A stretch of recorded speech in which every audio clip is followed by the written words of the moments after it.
Qiblə-i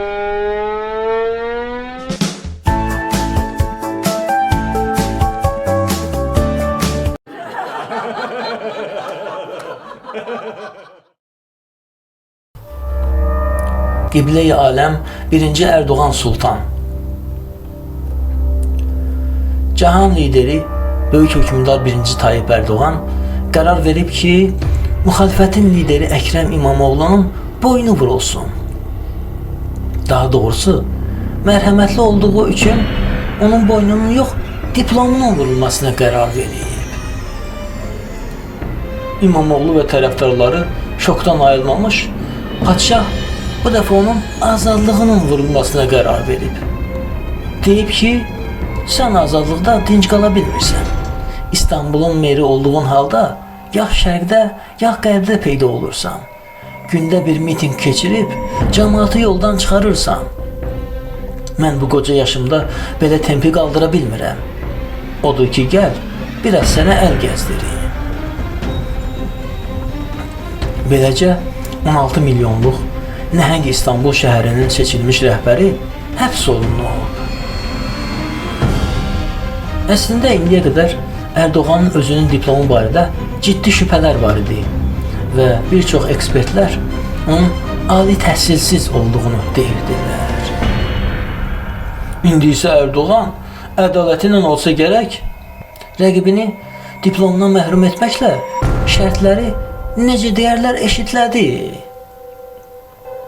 Ancaq bir məsələ var ki, aralarında 20 ilə qədər yaş fərqi mövcuddur. Biri orta yaşlı, o birisi isə ahıl yaşlıdır. Bax, bunu eşitləmək üçün gərək Əkrəm bəy uzun illər həbsdə qalıb qocalsın. Erdoğan üçün bu nədir ki? O, bütün ölkəni 22 ildir ki, eşitləməklə məşğuldur. Amma və lakin Türkiyədə baş verən bu əcaib hadisələrə bizim cəmiyyətin reaksiyası bəlkə də hadisələrin özündən də əcaibdir. İndiyə qədər Erdoğan'ı Türk dünyasının lideri, xalqın sevimlisi adlandıran müdrik cəmaatımız əməlli başlı girinc vəziyyətə düşüb. Xalqın sevimlisi hansısa bir siyasətçini niyə durduğu yerdə həbs edib millətdən gizlədir ki, Türk dünyasının lideri niyə Türk xalqının etirazlarına qarşı polisə arxalanır ki? Cəmiyyətimizin düşdüyü situasiya deyəsən Türkiyənin durumundan daha qəlizdir. Amma yox, bəzi dahi şərhçilərimiz vəziyyətdən çıxış yolu tapıblar. Onlar artıq İmamoğlu'na ABŞ-nin qərbin adamı, agent damğası yapışdırıblar. Yəni ki, Erdoğan onu ram etməsəydi, ölkəni küskünə qoyacaqdı. Türkiyənin axırına çıxacaqdı. Sən bir işə bax.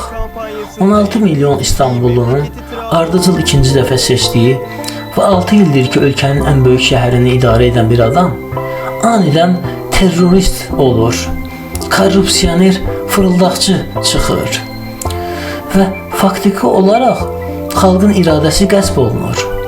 Etiraz edən yüz minlər isə polis gücünə dağıdılır. Ölkə bir gündə azı 5 il geriyə gedir. Milli valyuta çökür. Amma sən demə ki, Erdoğan bütün bunları ölkənin yaxşılığı üçün edir. Yəni Erdoğan ölkəni geriyə atmasaydı, onsuz da bunu İmamoğlu edəcəkdi.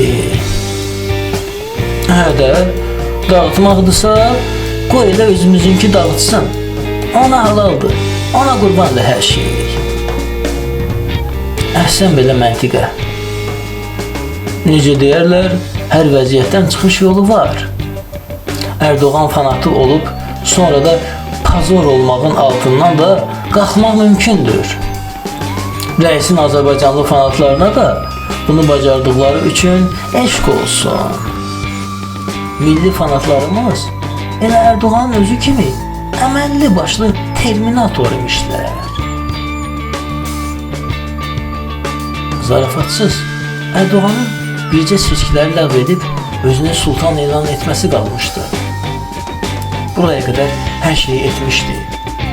Əslində onun hələ prezidentliyə başlayarkən 100 milyonlarca dollara başa gələn 1150 otaqlı saray tikdirməsindən bəlli idi ki, bu işin axırı padişahlığa gedir. Onun edə bilmədiyi yeganə şey seçkiləri ləğv etmək idi. Artıq ölkənin ən böyük şəhərinin seçkisini ləğv etməsi və üstəlik də özünə hər cür səlahiyyəti verməsi, hətta müxalifət partiyasına rəhbər qoymaq səlahiyyətini verməsi o deməkdir ki, Türkiyədə seçki də tarixə qovuşur. Artıq ölkədə hər bir şeyə padişah qərar verəcək. Necə deyərlər, yeni Osmanlıya xoş gəldiniz. Qiblə-i aləm 1. Erdoğan Sultana eşq olsun.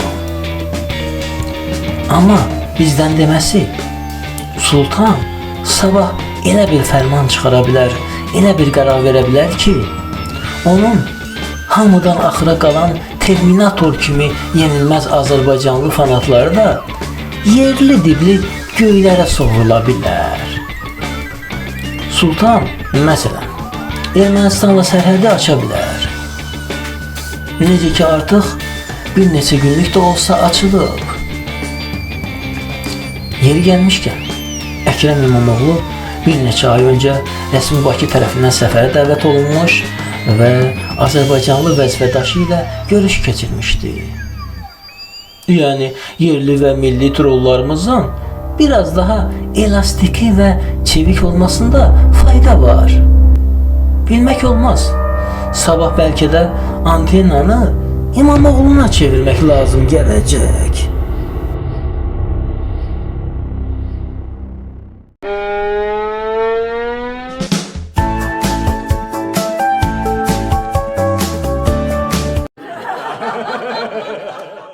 Komedi TV, gülmək üçün sadəcə bizə qoşul.